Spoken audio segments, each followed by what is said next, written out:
सूरज की किरणें विजयगढ़ के विशाल महल पर पड़ रही थी। चारों ओर खुशियों का माहौल था, क्योंकि राज्य के महान राजा सूर्य प्रताप का विवाह अभी अभी संपन्न हुआ था। यह विवाह केवल एक राजा और रानी का मिलन नहीं था, बल्कि पूरे विजयगढ़ की समृद्धि का प्रतीक था। राजा चंद्र प्रताप अपनी वीरता और न्यायप्रियता के लिए प्रसिद्ध थे। उन्होंने अपने शौर्य से कई युद्ध जीते थे और राज्य को सुरक्षित एवं समृद्ध बनाया था। उनकी नवविवाहिता रानी सुंदरता और बुद्धिमत्ता का अद्भुत संगम थी। वह पड़ोसी राज्य विदर्भ की राजकुमारी थी, जिनकी दूरदृष्टि और नीतियों की चर्चा दूर दूर तक होती थी। विवाह के बाद पूरे विजयगढ़ में उत्सव का माहौल था। संगीत, नृत्य, भव्य भोज और दीपमालाओं से महल सजा हुआ था। परंतु इस शुभ समय के बीच कोई छाया धीरे धीरे कंचनपुर की ओर बढ़ रही थी। कुछ ऐसा जो राजा और रानी के जीवन को हमेशा के लिए बदलने वाला था। समय अपनी रफ्तार से आगे बढ़ता गया। राजा सूर्य प्रताप और रानी सुमित्रा के विवाह को 1 वर्ष पूरा हो चुका था। इस 1 वर्ष में कंचनपुर पहले से भी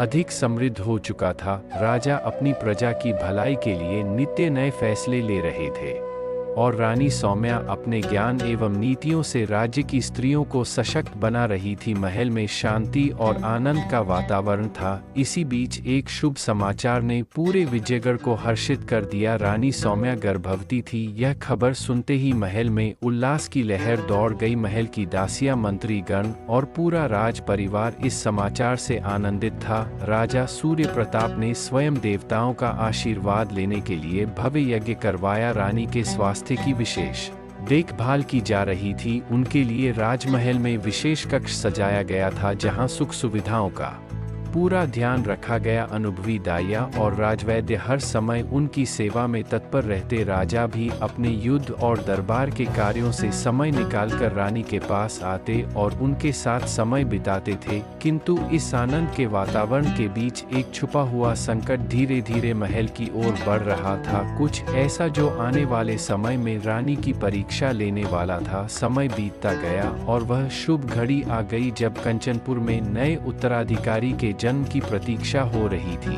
महल में दीप जलाए गए थे और पूरे राज्य में उत्सव का माहौल था। हर कोई इस आनंदमय क्षण का साक्षी बनना चाहता था। फिर एक रात जब चंद्रमा अपनी शीतल चांदनी बिखेर रहा था, रानी सुमित्रा को प्रसव पीड़ा शुरू हुई। महल की वैद्य उनकी सेवा में तत्पर हो गए। राजा सूर्य प्रताप घबराए हुए महल के बाहर बेचैनी से टहल रहे थे। अंततः आधी रात को एक सुंदर, तेजस्वी और बलशाली राजकुमार का जन्म हुआ। महल में आनंद की लहर दौड़ गई। शंखनाद किया गया और पूरे राज्य में मंगल गान गूंजने लगा। राजा सूर्य प्रताप के जीवन का यह सबसे सुखद क्षण था। उन्होंने अपने पुत्र को गोद में उठाया और उसकी मासूम आंखों में झांका। यह विजयगढ़ का भविष्य था। जैसे ही महल में उत्सव का शोर बढ़ा, तभी एक गंभीर समाचार ने सबको स्तब्ध कर दिया। रानी सौम्या अब इस संसार में नहीं रही। प्रसव की पीड़ा इतनी असहनीय थी कि उन्होंने अंतिम सांस लेते हुए अपने पुत्र को जन्म दिया था। राजा चंद्र प्रताप, जो कुछ क्षण पहले आनंद से भरे हुए थे, अचानक जैसे पत्थर के हो गए। उनके हाथों में राजकुमार था, लेकिन उनके जीवन का सबसे अनमोल रत्न, उनकी प्रिय रानी, अब नहीं रही। पूरा महल शोक में डूब गया। भव्य उत्सव के बीच गहरी उदासी छा गई। राजा अपने सिंहासन कक्ष में जाकर मौन बैठ गए। एक तरफ उनका उत्तराधिकारी था तो दूसरी तरफ उनकी जीवन संगिनी का अभाव। परंतु इसी शोक के बीच एक महत्वपूर्ण प्रश्न उठने लगा। अब इस नन्हे राजकुमार का भविष्य क्या होगा? क्या राजा इस दुख से उभर पाएंगे? महल में अब भी रानी के निधन का शोक व्याप्त था। राजा सूर्य प्रताप गहरे दुख में डूबे हुए थे। वह दिन रात अपने नवजात पुत्र को देखते और उसकी मासूम आंखों में अपनी प्रिय रानी की झलक खोजते थे। लेकिन यह शोक केवल उनका व्यक्तिगत दुख नहीं था, यह पूरे विजयगढ़ के भविष्य से जुड़ा था। विजयगढ़ के अनुभवी मंत्रीगण, सेनापति और राजगुरु सभी एकत्र हुए। राजमहल में यह चर्चा का विषय बन गया कि राजा सूर्य प्रताप को अब क्या करना चाहिए। एक मंत्री ने गंभीर स्वर में कहा, महाराज, हम आपका दुख समझ सकते हैं, परंतु विजयगढ़ का भविष्य भी आपके निर्णय पर निर्भर करता है। नन्हा राजकुमार अभी बहुत छोटा है, उसे माँ के स्नेह की आवश्यकता है। केवल दासिव बड़े नहीं हो सकते हैं। अन्य मंत्रियों ने भी इस बात का समर्थन किया। सेनापति सिंह वर ने आगे बढ़कर कहा, महाराज आप अकेले रहकर अपने मन को दुख में मत डूबो। जब मंत्रीगण और राजगुरु ने विवाह का प्रस्ताव रखा तो उन्हें क्रोधित होकर मना कर दिया, नहीं, मैं अपनी सुमित्रा के स्थान पर किसी और को नहीं ला सकता, यह असंभव है। उन्होंने दृढ़ स्वर में कहा। दरबार में सन्नाटा छा गया। कोई भी राजा इस दुख को अनदेखा नहीं कर सकता था, लेकिन राज्य का भविष्य भी दांव पर था। महाराज हम आपका दुख समझते हैं, परंतु एक राजा के लिए उसका कर्तव्य सर्वोपरि होता है।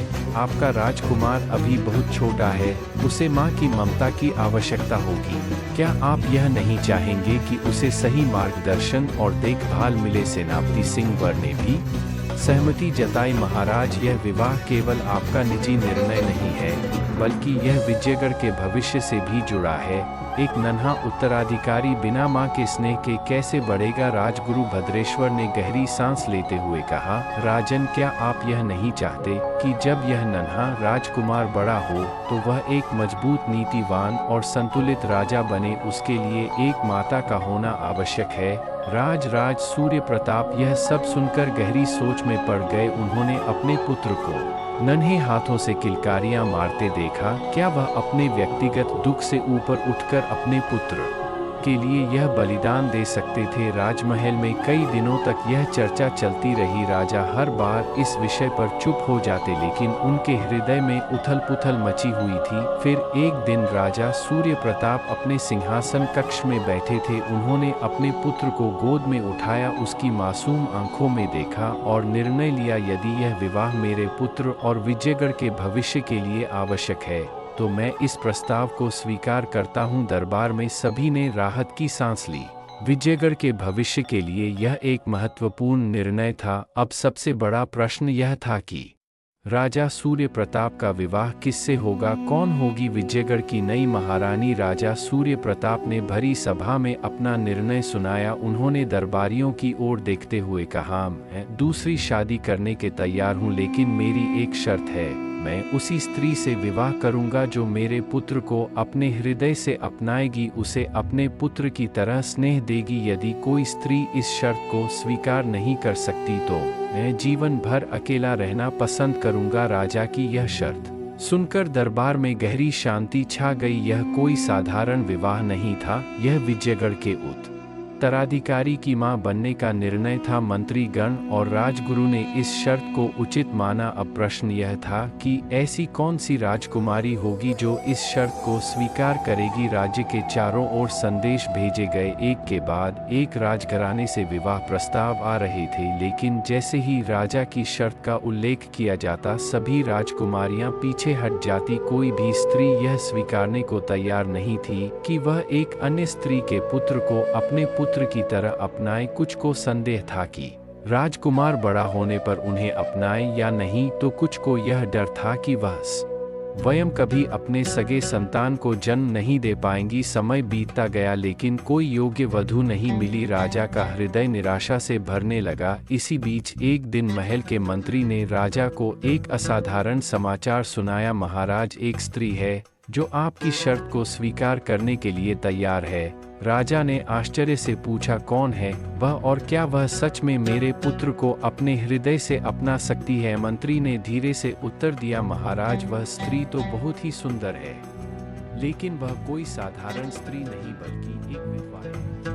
दरबार में हलचल मच गई। राजा सूर्य प्रताप गंभीर हो गए। विधवा स्त्री से विवाह करना कोई साधारण बात नहीं थी, विशेषकर एक राजघराने में। राजा ने उस स्त्री को महल में बुलाने का आदेश दिया। अगले ही दिन एक सादे परिधान में, चेहरे पर संयम और गंभीरता लिए, वह स्त्री महल में उपस्थित हुई। उसका नाम कुमकुम था। वह एक सम्मानित युवक की पत्नी थी, लेकिन दुर्भाग्यवश उसका का पति एक युद्ध में वीरगति को प्राप्त हो गया था। विधवा होने के बावजूद उसने हार नहीं मानी थी। वह न केवल धैर्यवान थी बल्कि अपने ज्ञान और संवेदनशीलता के लिए जानी जाती थी। अंशुम ने राजा के सामने सिर झुकाकर कहा, महाराज, मैं जानती हूँ कि आपकी शर्त क्या है, और मैं उसे स्वीकार करने के लिए तैयार हूँ। राजा ने गहरी नज़रों से उसकी ओर देखा और पूछा, क्या तुम सच में मेरे पुत्र को अपने पुत्र की तरह अपनाओगी? यह केवल कहने की बात नहीं है, यह पूरे जीवन का निर्णय है।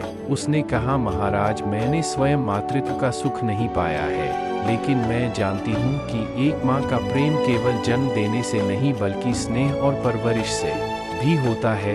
यदि आप मुझ पर विश्वास करें तो मैं आपके पुत्र को अपने हृदय से अपना सकती हूँ। राजा सूर्य प्रताप एक पल के लिए मौन रहे, फिर उन्होंने अपने पुत्र की ओर देखा जो अपनी नन्ही आंखों से सब कुछ समझने की कोशिश कर रहा था। फिर राजा ने कहा, यदि तुम सच में मेरे पुत्र को अपनाने के लिए तैयार हो तो मैं तुम्हें अपनी महारानी के रूप में स्वीकार करता हूँ। दरबार में सन्नाटा छा गया। यह निर्णय विजयगढ़ के इतिहास का एक अनोखा मोड़ था, जहाँ एक विधवा महारानी बनने जा रही थी। कुमकुम, जो एक सम्मानित और समझदार विधवा थी, उसने राजा की शर्त को पूरी तरह स्वीकार किया था। राजा के दिल में विश्वास था कि वह अपने बेटे को मां का प्यार देने में सक्षम होंगी और विजयगढ़ के भविष्य के लिए यह निर्णय सही था। विवाह की तैयारियां धूमधाम से शुरू हो गई। महल और पूरे विजयगढ़ राज्य को सजाया गया, हर जगह खुशी और उल्लास का माहौल था। राजा और कुमकुम का विवाह बहुत धूमधाम से हुआ। समारोह में हर कोई सम्मिलित था और लोग कुमकुम के राजमहल में आने को लेकर खुश थे। रानी ने राजा सूर्य प्रताप और उनके नन्हे राजकुमार को दिल से अपनाया। रानी के साथ राजा का विवाह बड़ी शानो शौकत से हुआ। विवाह के बाद राजा सूर्य प्रताप ने अपने कर्तव्य का पालन करना शुरू किया। उन्होंने यह सुनिश्चित किया कि नई रानी राजमहल में सहज महसूस करें और उसे किसी भी प्रकार की कमी ना हो। राजमहल में अब एक नई माँ का स्नेह था और राजकुमार को वह प्रेम और देखभाल मिल रही थी जिसकी उसे आवश्यकता थी। रानी ने राजकुमार को अपने बेटे की तरह स्नेह देना शुरू किया। वह उसे हमेशा अपनी गोदी में लेकर उसे प्यार करती और उसकी देखभाल करती थी। राजकुमार के चेहरे पर एक नई मुस्कान थी और वह धीरे धीरे सोता गया। राजमहल में अब शांति और समृद्धि का माहौल था। रानी ने न केवल राजा को साथ दिया बल्कि वह विजयगढ़ के लोगों के लिए भी एक प्रेरणा बन गई। उसने राज्य में कई सुधार किए, महिलाओं और बच्चों के लिए योजनाएं बनाई और शिक्षा और कल्याण को बढ़ावा दिया। विजयगढ़ का समृद्धि काल फिर से लौट आया था। राजमहल में समृद्धि और खुशी का माहौल था। राजा और रानी के बीच एक मजबूत संबंध विकसित हो गया था और उनकी जिंदगी में फिर से उजाला आ गया था। राजकुमार भी अपनी माँ के स्नेह में पलते बढ़ते हुए स्वस्थ हो रहा था। कुछ समय बाद रानी कुमकुम को एक और शुभ समाचार मिला, वह गर्भवती हो गई। इस खबर से महल में खुशी की लहर दौड़ गई। राजा सूर्य प्रताप ने खुशी से आकाश को देखा और अपनी रानी को और अधिक स्नेह देना शुरू कर दिया। यह राज्य के लिए एक नया अवसर है। राजा ने कहा, हमारे पास अब 2 राजकुमार होंगे। राजमहल में त्योहार जैसा माहौल था। लोग यह जानकर प्रसन्न थे कि रानी कुमकुम से जल्द ही एक राजकुमार का आगमन होने वाला था। रानी की देखभाल में कोई कसर नहीं छोड़ी जा रही थी। एक दिन महल के भीतर एक उल्लासपूर्ण कट्टू संगीत अलग ही चमक थी। रानी ने उसे गोदी में लिया और उसे अपनी गोदी में खिलाया। उसका चेहरा देखकर राजा की आंखों में आंसू थे। राजा कहता, मेरे राज्य का भविष्य आज से उज्जवल हो गया है। रानी ने अपने दोनों बेटों को एक समान प्यार और देखभाल करती थी। बड़े राजकुमार को अब वह माँ की तरह स्नेह देती थी और छोटे राजकुमार के साथ अपनी सारी ममता और प्यार देती थी। महल में सब कुछ ठीक ठाक चल रहा था। राजमहल की खुशियाँ 2 हो गई थी, लेकिन क्या यह सुख और शांति लंबे समय तक बनी रहेगी? क्या इस नन्हे राजकुमार का आगमन विजयगढ़ के लिए और भी बड़ी उम्मीदें लेकर आएगा? विवाह के बाद से राजा और रानी के बीच जो प्यार था वह समय के साथ और भी मजबूत हो रहा था, लेकिन इस खुशहाली के बावजूद कहीं ना कहीं कुछ अधूरा था। क्या यह नन्हा राजकुमार विजयगढ़ की रानी के लिए किसी नए संकट का कारण बनेगा? समय बीतता गया। राजा सूर्य प्रताप और रानी का छोटा पुत्र अब कुछ महीनों का हो चुका था। महल में उसकी किलकारियां गूंजने लगी और रानी का पूरा ध्यान अपने नवजात पुत्र पर केंद्रित हो गया। धीरे धीरे उसकी ममता का झुकाव सिर्फ अपने सगे बेटे की ओर बढ़ने लगा। पहले जो रानी कुमकुम बड़े राजकुमार को अपने पुत्र की तरह अपनाने का वचन दे चुकी थी, अब वही उसकी अनदेखी करने लगी। बड़ा राजकुमार, जो अब कुछ ही वर्षों का था, अपनी नई माँ के बदलते व्यवहार को समझने लगा था। पहले जब वह उनकी गोद में खेता था तब रानी उसे दुलार थी, लेकिन अब वह उसे देखकर भी अनदेखा करने लगी थी। वह मासूमियत से पूछता, लेकिन रानी अब उसे पहले जैसी गोद में नहीं उठाती थी।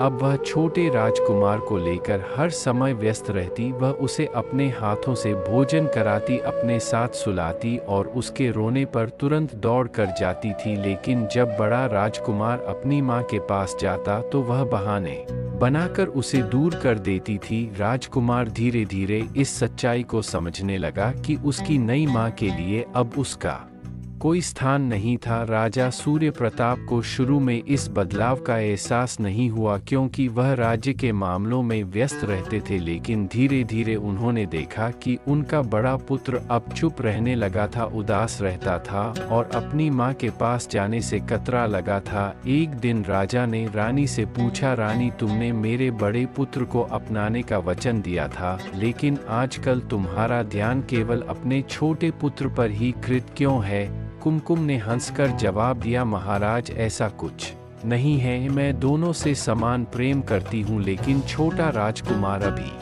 बहुत छोटा है, उसे ज्यादा देखभाल की जरूरत है। राजा ने इस बात पर ज्यादा ध्यान नहीं दिया, लेकिन धीरे धीरे उन्हें यह साफ दिखने लगा कि रानी का प्रेम अब सिर्फ अपने बेटे तक सीमित रह गया था। महल के कुछ लोग इस बदलाव को देख रहे थे, मंत्री, सेवक और यहाँ तक कि राजगुरु भी यह महसूस करने लगे थे कि रानी अब बड़े राजकुमार को उत्तराधिकारी के रूप में स्वीकार नहीं करना चाहती थी। कुछ दरबारियों को संदेह था कि रानी चाहती थी कि उसका सगा बेटा ही राजा बने। क्या वह धीरे धीरे बड़े राजकुमार को सत्ता से दूर करने की योजना बना रही थी?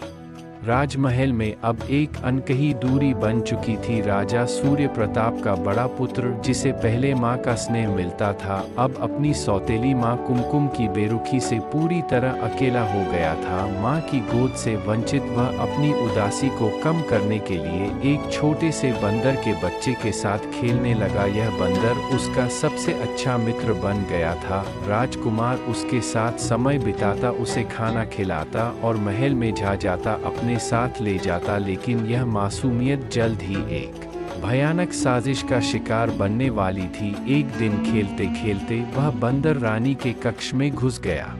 रानी पहले से ही बड़े राजकुमार से चिढ़ी हुई थी और अब उसने इस मौके का फायदा उठाने की योजना बना ली। उसने देखा नादाव और क्रूरता से उस मासूम बंदर को पकड़कर अपने पैरों पर अपने ही नाखूनों से गहरे जख्म बना लिए। इसके बाद वह जोर जोर से चिल्लाने लगी, बचाओ बचाओ, देखो इस बंदर ने मुझ पर हमला कर दिया, यह तो एक साजिश है, मेरे प्राण लेने की कोशिश की गई है।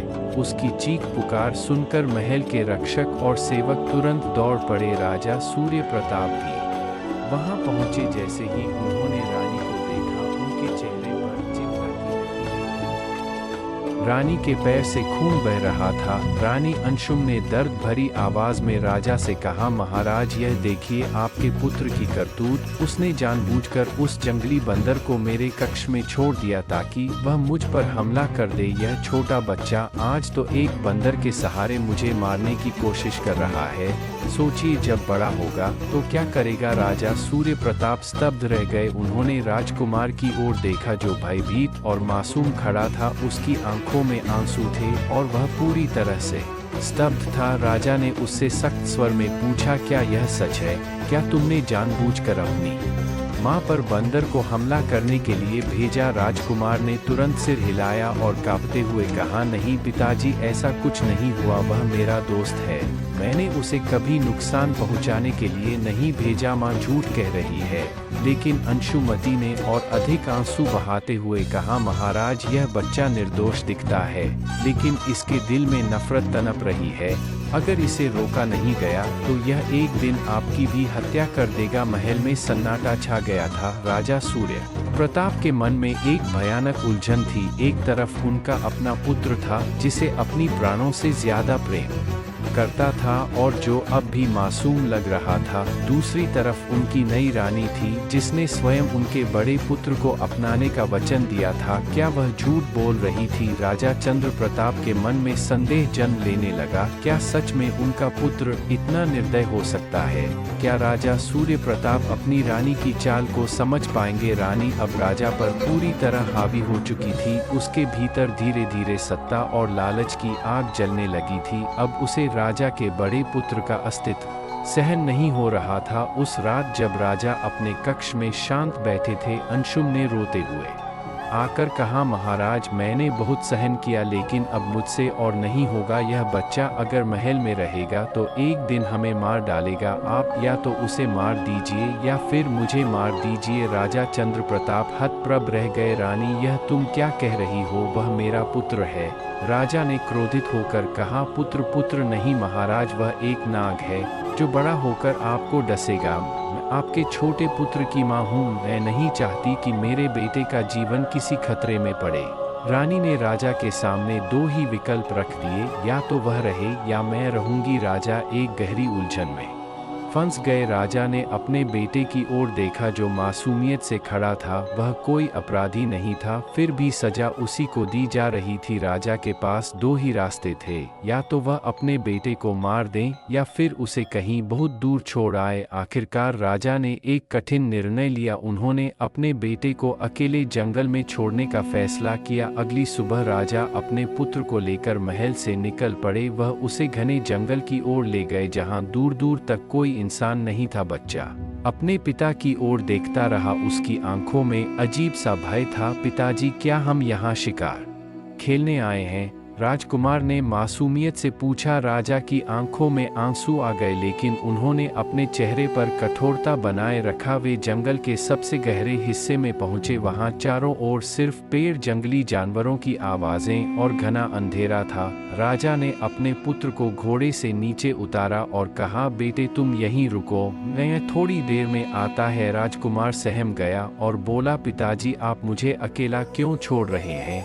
राजा के होठ कांपने लगे लेकिन उन्होंने कोई जवाब नहीं दिया। क्या माँ ने ऐसा करने को कहा? राजकुमार की आवाज में दर्द था। राजा ने उसकी ओर देखा लेकिन उनकी जुबान पर कोई शब्द नहीं आया। उन्होंने अपने दिल पर पत्थर रखकर घोड़े की लगाम खींची और तेजी से महल की ओर वापस लौट गए। बेटा रोता रह गया लेकिन राजा ने पीछे मुड़कर नहीं देखा। रास्ते में राजा ने एक मरे हुए जानवर को देखा और उन्होंने तलवार निकाली और खून से अपनी तलवार को रंग लिया। जब राजा महल लौटे तो रानी बेसब्री से उनका इंतजार कर रही थी। तभी राजा वहां आ पहुंचा। उसने पूछा, महाराज क्या आप अपने निर्णय पर अडिग रहे? राजा ने अपनी तलवार दिखाते हुए कहा, देख लो, मैं अपने पुत्र का पिता था लेकिन आज मैं उसका कातिल निकला। रानी ने तलवार पर लगे खून को देखा और मुस्कुराते हुए अपने मन में बोली, अब मेरा पुत्र ही इस राज्य का उत्तराधिकारी होगा। महल में चारों ओर विधवा रानी की जीत की गूंज थी, लेकिन क्या यह वास्तव में उसकी जीत थी? क्या जंगल में छोड़ा गया राजकुमार जिंदा रहेगा? वह रोता रहा, चिल्लाता रहा, पिताजी आप कहाँ चले गए? लेकिन राजा बहुत दूर जा चुके थे। छोटे राजकुमार की आंखों में आंसू थे, पेट में भूख थी और दिल में डर था। वह नन्हे कदमों से इधर उधर भटकने लगा। कभी किसी झाड़ी में छिप जाता तो कभी किसी ऊंचे पेड़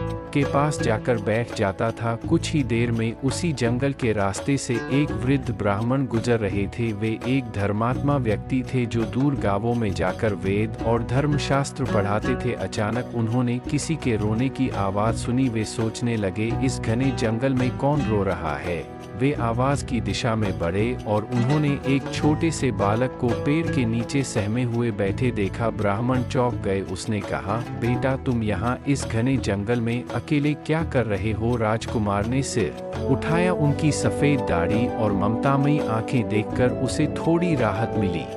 मुझे मेरे पिता यहाँ छोड़ गए हैं। ब्राह्मण उसकी हालत देखकर समझ गए कि इसके साथ कोई बड़ा अन्याय हुआ है। ब्राह्मण ने प्यार से उसका हाथ पकड़ा और कहा, बेटा अब तुम डरो मत, आओ मेरे साथ चलो, अब से मैं तुम्हारा पिता हूँ। उन्होंने राजकुमार को अपनी गोद में उठाया और उसे लेकर अपने आश्रम की ओर चल दिए। ब्राह्मण का घर एक छोटे से गांव में था जहाँ वे गरीब बच्चों को शिक्षा दिया करते थे। वहाँ उनकी पत्नी भी थी जो बहुत ही दयालु महिला थी। उन्होंने पूछा, अरे यह कौन है? ब्राह्मण ने जवाब दिया, अब से यह हमारा बेटा है, हमें इसे प्यार और ज्ञान देना है। ब्राह्मणी ने स्नेह से बच्चे को गोद में उठा लिया। ब्राह्मण ने नन्हे राजकुमार को संस्कृत, धर्मशास्त्र, युद्ध कला और राजनीति की शिक्षा देनी शुरू किया। धीरे धीरे वह एक तेजस्वी और शक्तिशाली बालक बनता गया। ब्राह्मण के आश्रय में पला हुआ वह बालक अब एक तेजस्वी, बुद्धिमान और विद्वान युवक बन चुका था। उसकी नीति, युद्ध कला, शास्त्र ज्ञान और न्याय बुद्धि की चर्चा अब दूर दूर के राज्यों तक पहुंच चुकी थी। जहां जहां उसकी बुद्धिमानी की बातें जाती, वहां के राजा और विद्वान उसकी प्रशंसा करते। उसी समय एक शक्तिशाली राजा जो अपनी बेटी के लिए एक योग्य वर की तलाश में था, उसने भी इस युवा विद्वान के बारे में सुना था। राजा की पुत्री अत्यंत सुंदर, बुद्धिमान और तेजस्वी थी, लेकिन उसने प्रतिज्ञा कर रखी थी, मैं विवाह उसी पुरुष से करूंगी जो ज्ञान, नीति और शौर्य में श्रेष्ठ होगा। राजा को जब इस ब्राह्मण पुत्र की प्रसिद्धि का पता चला तो उसने अपने दूतों को भेजकर ब्राह्मण और उनके पुत्र को अपने दरबार में आमंत्रित किया। राजा ने अपने दरबार में उस युवा ब्राह्मण पुत्र का सम्मान पूर्वक स्वागत किया। फिर राजा ने कहा, हमने सुना है कि तुम अत्यंत बुद्धिमान हो, लेकिन हमारी राजकुमारी का विवाह किसी साधारण व्यक्ति से नहीं होगा। तुम्हें अपनी योग्यता साबित करनी होगी। दरबार में कई अन्य राजकुमार और विद्वान भी मौजूद थे जो राजकुमारी से विवाह करने की इच्छा रखते थे। राजा ने 3 चुनौतियां सामने रखा। इस युवा ब्राह्मण पुत्र ने अपनी असाधारण बुद्धिमत्ता और नीति से पहली ही चुनौती में सभी को प्रभावित कर दिया। उसने सबसे जटिल राजनीतिक समस्याओं का हल ऐसा दिया कि दरबार में बैठे सभी मंत्री और विद्वान उसकी प्रशंसा करने लगे। शास्त्रों के ज्ञान में वह सबसे आगे निकला। जब युद्ध कला की बारी आई तो उसने तलवारबाजी और धनुर्विद्या में अपनी श्रेष्ठता साबित कर दिया। राजा और राजकुमारी उसकी प्रतिभा से अत्यंत प्रभावित हुए। राजकुमारी स्वयं भी बहुत बुद्धिमान थी। राजा ने बड़े आनंद से घोषणा किया कि आज से तुम मेरे दामाद हो। तुम्हारी बुद्धिमानी और शौर्य को देखते हुए मैं अपनी पुत्री का विवाह तुमसे करने का निर्णय